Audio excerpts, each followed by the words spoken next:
गोंदिया जिल्ह्याच्या अर्जुनी मोरगाव तालुक्यातील महागाव येथे अवैध वाळू वाहतूक करणाऱ्या वाहनावर महसूल विभागाने कारवाई करत 2 ट्रॅक्टर जप्त केलेत।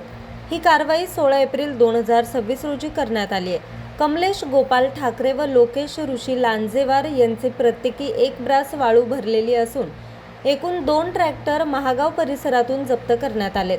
जप्त केलेली वाहने पुढील कार्यवाहीसाठी तहसील कार्यालयात जमा करण्यात आली आहे। ही कार्यवाही उपविभागीय अधिकारी ज्योती कांबळे, तहसीलदार अनिरुद्ध कांबळे यांच्या मार्गदर्शनाखाली नायब तहसीलदार मंगेश क्षीरसागर, ग्राम महसूल अधिकारी लालेश्वर टेंभरे, उमेश लाडे तसेच महसूल सेवक घनश्याम काळसर्पे यांच्या पथकाने केली आहे। दरम्यान अवैध वाळू उत्खनन व वाहतुकीवर प्रशासनाने कारवाईचा बडगा उगारलाय।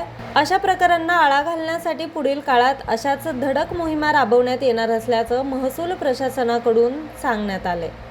न्यूज रिपोर्टर चेतन समरीत, आज 24 तास, गोंदिया।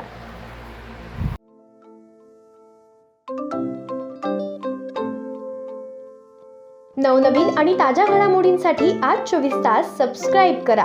त्याचबरोबर बेल आयकॉनवर क्लिक करा आणि मिळवा आमच्या बातम्यांच्या नोटिफिकेशन्स। तसेच आज 24 तासची प्रत्येक बातमी आपल्याला कशी वाटली हे कळवा, लाईक करून, कमेंट करून आणि आमच्या बातम्या शेअर सुद्धा करा।